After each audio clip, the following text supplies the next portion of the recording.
அனைவருக்கும் வணக்கம். நம்ம இப்போ எதை பார்க்க போகிறோம் அப்படின்னா, உலக அதிசயத்தில் ஒன்றான கொலோசியம் ஆஃப் தி ரோம் அதுதான் பார்க்க போகிறோம்.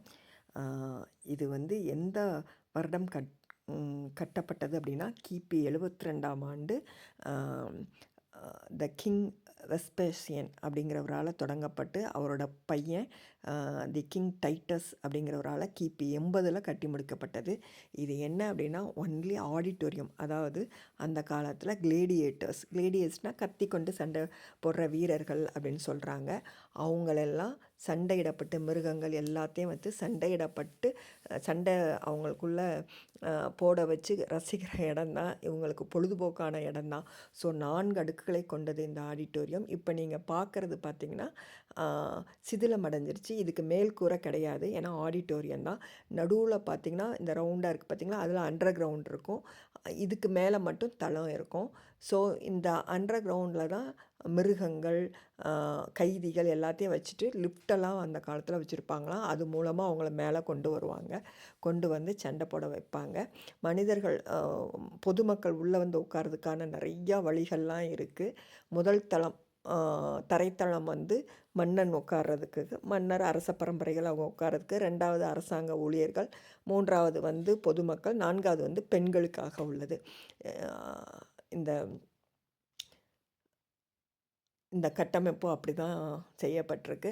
ஸோ மன்னன் உட்கார இடம் வந்து நல்லா பளிங்கு சிம்மாசனம் ஒன்று இப்போவும் இருக்குது, மன்னன் உட்கார இடம். அதே மாதிரி அரசாங்க அரசாங்க குடும்பத்தினர் உட்கார்றதுக்கு வந்து, அரசு குடும்பத்தினர் உட்கார்றதுக்கு அந்த ஒயிட் கலரில் மார்பிள் போட்டிருக்கிறது எல்லாமே அவங்க உட்கார்றதுக்கான இடம். ஸோ இங்கே வந்து வெறும் பொழுதுபோக்குக்காக சண்டை நடக்கும். அதில் வெற்றி பெறவங்களுக்கு மன்னன் விடுதலை இல்லை அவனுடைய விருப்பத்திற்கு ஏற்க மாதிரி பணம் பொருள் எல்லாம் கொடுப்பானா. மேக்சிமம் இந்த சண்டைகளில் ஈடுபடுத்தப்பட்டது கைதிகள், கிறித்தவர்கள். அப்போ வந்து கிறித்தவ மதம் வந்து பரவாமல் இருந்துச்சு ரொம்ப. ஸோ கிறித்தவர்கள், கைதிகள், அப்புறம் அடிமைகள், இவங்கள தான் போட்டியிட வைப்பாங்க. எது கூட அப்படின்னா மிருகங்கள் கூடயும் போட்டியிட வைப்பாங்களாம். இது இன்னாகரேட் பண்ண அன்னைக்கு மட்டும் கொல்லப்பட்ட மிருகங்களின் எண்ணிக்கை 9000. அப்போ யோசித்து பார்த்துக்கோங்க எப்படியெல்லாம் சண்டையை ரசிச்சிருப்பாங்க அப்படின்னு சொல்லிட்டு. இதுதான் மன்னர் உட்காந்துருக்கிற இடம். ஸோ இதுக்கு முன்னால் இப்போ உள்ள தளம் வந்து உங்களுக்கு வந்து சிதிலம் அடைஞ்சிருச்சு. இங்கே ஒரு பெரிய தளம் இருந்துச்சு, இந்த பிரிட்ஜில் மக்கள் நிற்கிறாங்களா அது மாதிரி ஒரு பெரிய தளம் இருந்துச்சு. கீழே அண்டர் கிரவுண்ட், அங்கேருந்து மிருகங்கள் மனிதர்களை மேலே கொண்டு வருவாங்களாம். சில சமயங்களில் கடல்வாழ் மிருகங்கள் கூட சண்டை போடுறதுக்காக தண்ணீரை நிரப்பி கப்பல் போகிற அளவுக்கு கூட உயரமாக ஒரு தண்ணீர் நிரப்பி அதில் மிருகங்களையும் மனிதர்களையும் விட்டு சண்டை போட வைப்பாங்களாம். ஸோ